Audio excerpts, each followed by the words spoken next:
안녕하십니까, 정지현입니다. 최근에 신문 기사가 좀 나온 부분들을 가지고 좀 살펴보려고 일단 녹화를 좀 하게 됐습니다. 지난주 금요일 날에 좀 나왔었던 기사예요. 삼성전자와 SK 하이닉스가 내년에 반도체 투자를 좀 줄일 계획이다라는 그런 기사가 좀 나왔습니다. 일단 기사를 좀 살펴봐야 될 것 같은데요. 우선 이 삼성전자와 SK 하이닉스가 반도체 경기 악화에 대비해서 내년에 투자를 줄인다라는 그런 얘기가 좀 있습니다. 5G 활성화 부분들로 인해서 모바일 부분의 수요 증가가 인텔의 신형 서버용 중앙 처리 장치 출시 지연 전망에 따라서 수요가 수요 감소분을 충분히 상쇄하지 못할 것이다라는 그런 판단인데요. 그나마 좀 다행인 부분들은 반도체 투자 부분을 늘릴 경우에 치킨 게임 양상이 벌어질 수 있다라는 점에서 투자에 신중을 가할 수밖에 없다라는 그런 소식이 좀 나왔습니다. 결국 이러한 부분들 실적 컨퍼런스 콜에서 좀 살펴보게 된다라면 삼성전자의 3, 4분기 실적 발표 컨퍼런스 콜에서 반도체 사업은 대외 환경 등에 따른 메모리 수요 불확실성이 지속되는 가운데 시황에 따라 탄력적으로 공급과 투자를 할 예정이다라고 밝혔는데요. 이 부분들은 탄력적 투자, 이 부분들이 사실상 투자 규모를 축소할 것이다라고 이해를 하고 있다라는 그런 얘기가 있었습니다. 결국은 이 고정 거래 가격이 직전 달 대비해서 지속적으로 좀 하락을 해주고 있는 그런 모습들이 좀 나타나고 있기 때문에 투자 확대 이 부분들은 가격 하락세를 부추길 수가 있는 그런 사항들이기 때문에 투자를 좀 축소할 것이다라는 그런 얘기가 될 것으로 좀 보여집니다.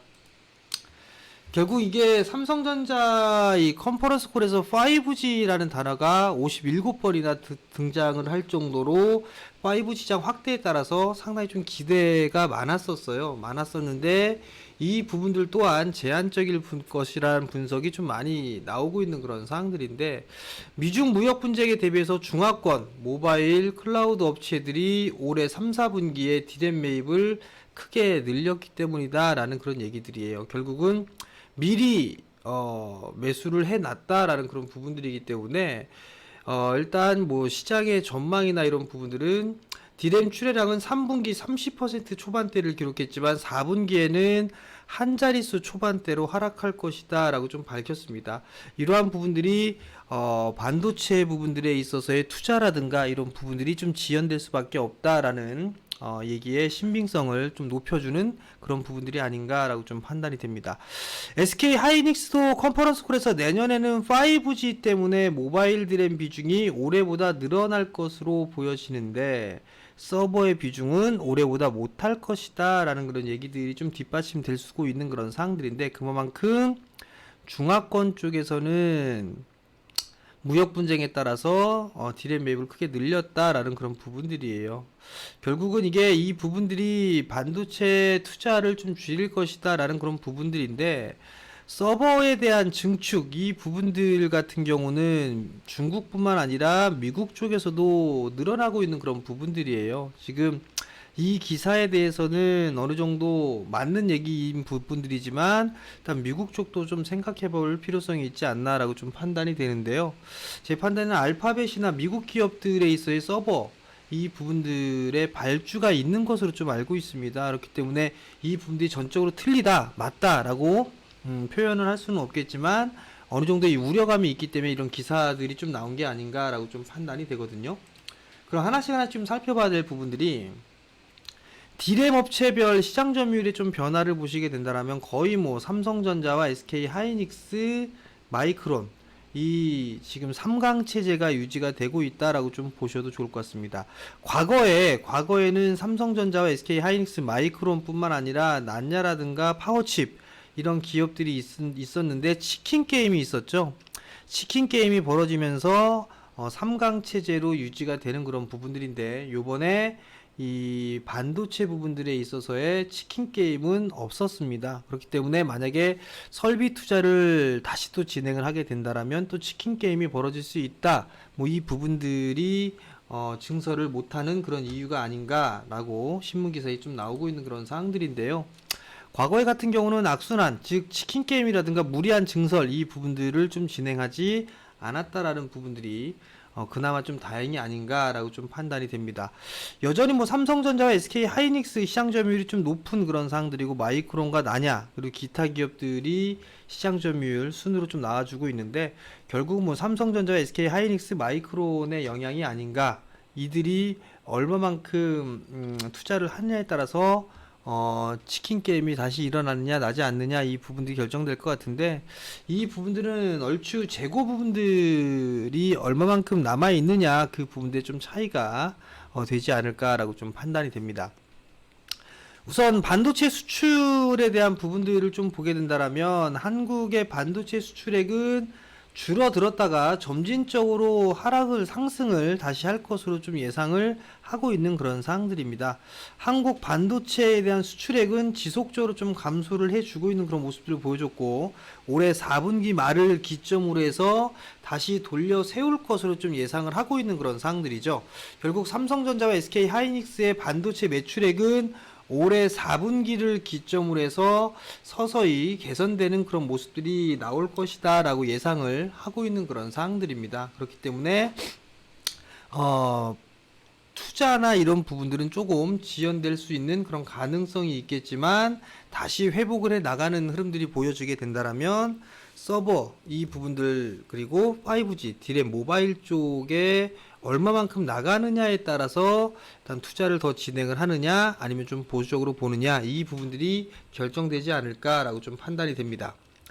과거에 평균 영업이익률이 초호황기였었어요. 18년도 같은 경우는. 그러면서 이익이 급감을 해주는 그런 모습들을 좀 보였었죠. 그리고 난 이후에 재고가 어느 정도 소진이 되고 난 이후에 다시 재고가 완만하게 없어지게 된다라면 소비가 된다라면 다시 과거의 호황 수준 과거에 있었던 뭐 10년도라든가 14년도 04년도 이때 정도의 과거의 호황 수준은 이루어질 수 있다라고 좀 예상을 하고 있는 그런 사항들입니다. 그러면 점차적으로 이익률은 개선이 될 수 있는 그런 상황이다라고 좀 보시면 좋을 것 같습니다. 이 서울경제에서 나왔던 이 신문기사 이외에 다른 부분들이 좀 있었어요. 내년도에 반도체 디스플레이 설비 투자가 약 한 47조 원 정도 전망이 되고 상반기에는 디스플레이, 하반기에는 반도체 쪽이 견인을 할 것이다 라는 이런 부분들이 나오는 상황인데요.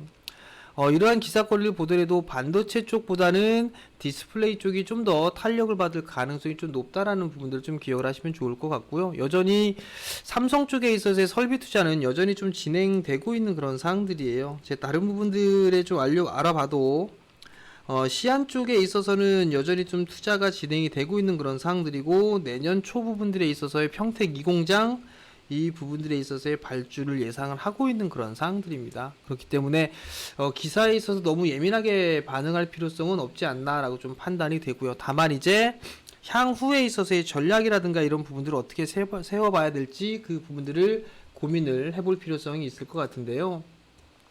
반도체 장비의 투자 전략은 삼성과 SK 하이닉스의 설비 투자는 예정대로 좀 진행이 되고 있는 그런 사항들입니다. 근데 이제 최근 들어서 장비에 대한 부분들, 투자에 대한 부분들이 확정되지 않은 상황에서 반등이 좀 큰 폭으로 나왔던 그런 부분들은 이익의 감소폭이 원체 컸어요. 원체 컸던 그런 부분들만큼 주가도 좀 많이 빠졌죠. 그러면서 가격 메리트가 부각되는 그런 모습들을 좀 보이고 있습니다. 물론 삼성 쪽에 있어서도 지금 투자라든가 삼성이나 SK 하이닉스가 투자라든가 이런 부분들은 지속적으로 좀 진행할 가능성은 좀 높은 그런 사항들이지만 숨고르기 형태의 부분들을 거치고 난 이후에 흐름들이 나올 수 있다. 그럼 결국은 반도체 가격의 흐름들을 좀 지속적으로 체크를 해봐야 될 것 같아요.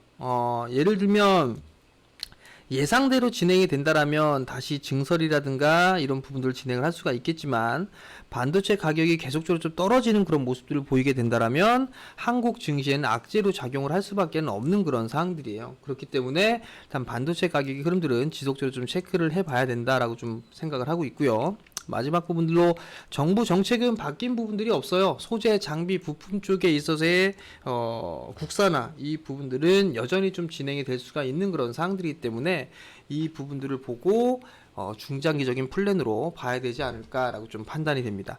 자, 그럼 차트로 좀 돌아가서 좀 말씀을 드려봐야 될 것 같은데요. 우선 이 차트 부분들에 있어서 종목군들 같은 경우는 대체적으로 테스라는 기업하고 좀 비슷할 것 같아요. 반도체 장비 쪽 같은 경우 보게 된다면 작년 올해 초부터 시작을 해서 바닥을 찍어주고 난 이후에 한 차례 상승을 해줬고 긴 시간을 거치고 나면서 눌림목을 주고 나서 재차 다시 상승을 해줬고 그리고 난 이후에 밀려 내려오는 그런 모습들을 좀 보여주고 있는데 61선을 지지를 해주고 있는 그런 기업들이 있는 반면에 61선을 이탈해주는 그런 모습들이 나온 기업들도 있는 그런 상황들이에요. 이 부분들은 실적에 있어서에 대한 기대감 혹은 한 차례 좀 상승을 하고 난 이후에 차익 매물 이 부분들로 좀 나눠 놓고서 볼 수도 있을 것 같은데요. 종목군이 다 유사하다. 다만 이제 종목별로 대응할 필요성이 있어 보입니다. STI 같은 경우도 61선을 이탈해주는 그런 모습들이 나왔었죠. 뭐 테스하고도 얼반 비슷해요. 차트의 모양새는. 그렇기 때문에 여기에선 이제 추가적으로 밀리는 그런 부분들보다도 올라갈 박스권으로 좀 진행될 가능성이 높아 보이는데요. STI 같은 경우는 121선 자리 때 이렇게 해서 박스 구간으로 좀 진행이 되는지 여부를 좀 체크를 해봐야 될 것 같아요. 그리고 좀 전에 얘기했었던 테스 같은 경우도 마찬가지죠. 만약에 61선을 하회하게 된다면 아마 17,000원 정도 때 18,000원 언저리 때까지도 밀리면서 박스권적으로 좀 진행될 가능성이 좀 높아 보입니다. 이 부분들을 좀 기억을 하셨으면 좀 좋겠고요. 그다음에 뭐 유진테크라든가 이런 기업들도 차트의 모양새는 다 비슷비슷하죠. 좀 더 많이 밀렸느냐, 여기에서 가격 조정을 더 받았느냐, 횡보를 했느냐의 차이였었어요. 근데 지금 보게 된다면 얼추 상승을 해주고 난 이후에 다시 밀려 내려왔는데 61선을 깼죠. 그러면 박스권역으로 좀 봐야 되지 않을까라고 좀 판단이 됩니다. 이런 식으로 이 자리대에서의 박스권역으로 좀 진행될 수 있는 가능성이 있다라고 좀 보셔야 될 것 같고요. 그 다음에 뭐 GST 같은 경우는 최근 들어서의 시세 흐름들이 좀 나오죠. 결국 시가총액이 작은 종목군들 같은 경우도 흐름들이 나오는데 21선에 있어서의 지지, 전저점에 있어서의 지지 여부를 만약에 보여주게 된다라면 추가적인 상승이 나올 수가 있겠지만 그렇지가 않다라면 이 친구도 일단 1차 시대는 마무리가 되고 있다라고 좀 보셔도 좋을 것 같습니다. 그 이외에 뭐 고영이라는 기업도 있죠. 마찬가지로 고영도 21선을 깨는 모습들이 좀 나와주고 있는 그런 상황들이란 말이죠. 시세의 흐름들이 어느 정도 마무리가 좀 될 수 있다, 되고 있는 그런 과정이다라고 좀 보시면 좋을 것 같고요. 원익 IPS, 반도체, 디스플레이, 비메모리 다 하는 그런 기업이죠. 근데 여전히 상승을 해주고 난 이후에 숨고르기가 나오고 있다라는 것 자체는 일단 61선을 지지를 해주는 그런 모습들을 보일 거냐, 즉 작은 박스를 보일 거냐 혹은 큰 박스를 보일 거냐, 이 부분들의 차이가 아닐까라고 좀 판단이 됩니다. 차트의 흐름들이 약해지는 이유 중에 하나가 거래량 부분들에 있어서의 감소예요. 대부분의 종목군들, 장비사들 같은 경우 보게 되면 거래량이 눈에 띄게 뭐 증가를 하거나 그런 기업들은 없는 그런 상황들이에요. 거래량이 증가를 해주는 그런 모습들이 나와줘야지만 일단 추가적인 상승을 할 수 있다라고 좀 보시는 게 좋지 않나라고 좀 판단이 됩니다. 결국 어떠한 이유가 됐던 간에 뭐 설비 투자를 지원한다 혹은 뭐 설비 투자를 진행할 것이다, 이런 부분들이 중요하지만 수급적인 부분들에 있어서도 중요한 그런 부분들이다 라고 좀 보시는 게 좋을 것 같고요.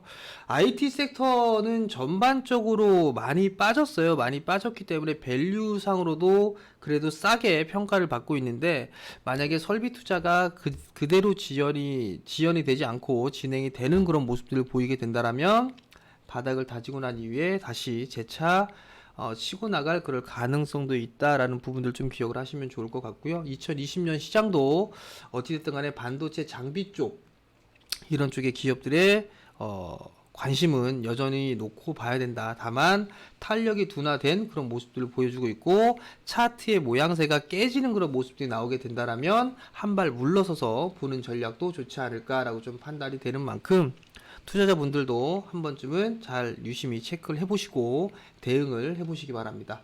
자, 그럼 오늘 반도체 장비는 여기서 마치도록 하겠고요. 저는 다음 뭐 이슈나 혹은 특이한 부분들을 가지고 다시 찾아뵙도록 하겠습니다. 성공 투자하십시오.